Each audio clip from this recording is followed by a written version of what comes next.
Ibn Ishaq, en réalité, il a écrit une biographie du messager de Dieu, sallallahu alayhi wa sallam, qui était vraiment très longue en fait. Très très longue, des fois il y avait des faits qui n'étaient pas tout à fait authentiques, des fois il y avait des longs vers de poésie où on était sur du hors-sujet, et donc voilà, c'est un travail de compilation avec beaucoup d'informations. Ça c'est Ibn Ishaq, je le répète. Et 50 ans plus tard, 50 ans plus tard, on a un savant qui s'appelle Ibn Hisham, qui est mort en 219 de l'Hégire, qui va reprendre le travail de Ibn Ishaq et il va l'améliorer tout simplement.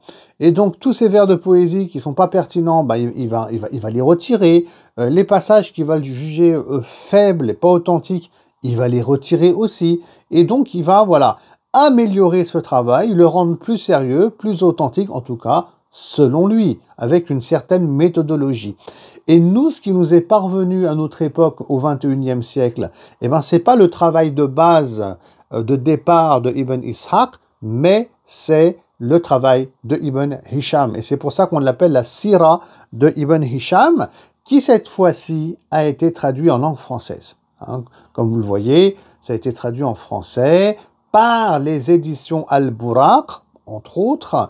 Et le traducteur ici, donc, c'est Abderrahman Badawi. Abderrahman, je répète, Badawi. Et lui, par contre, comme vous le remarquez, il n'a pas mis Ibn Hisham par rapport au nom de l'auteur. Non, il a mis Ibn Ishaq. Pourquoi? Parce que Ibn Hisham, certes, il a fait un magnifique travail d'épuration, voilà, quoi, il a mis ce qui était le plus sérieux, mais c'est pas non plus lui qui a réalisé ce livre, qui l'a écrit, qui a eu les idées. Non, c'est Ibn Ishaq.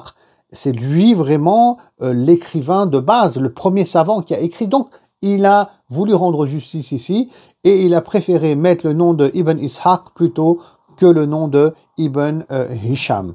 Alors certains pourraient dire aussi et penser « Ouais, mais ça se fait pas, les droits d'auteur quand même, Ibn Hisham, il manque de respect à Ibn Ishaq. » Alors, à l'époque, on n'en a rien à faire des droits d'auteur.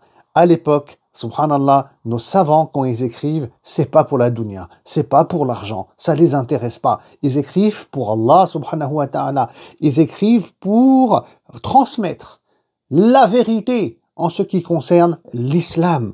Et donc, Ibn Ishaq, s'il était vivant à l'époque de Ibn Hisham, il serait heureux de voir que comme la science a évolué, eh ben Ibn Hisham, lui, avec les nouveaux outils plus sérieux, dans le domaine du ilm, il est en train de revenir sur son travail, il est en train de l'améliorer.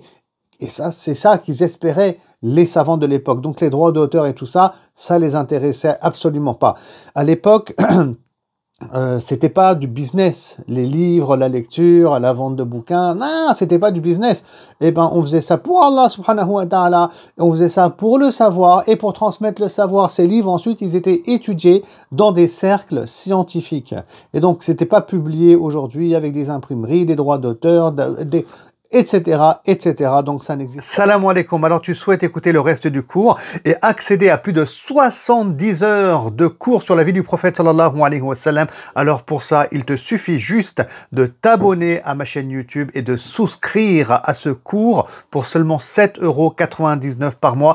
Et on peut arrêter absolument quand on veut notre abonnement. Les cours sont déjà en ligne, il n'y a pas de cours en live. Alors pourquoi étudier auprès de moi la vie du prophète sallallahu alayhi wa sallam? Parce que c'est 20 ans d'enseignement, d'expertise et de recherche que je partage avec vous, avec plus de 100 cartes, photos et infographies.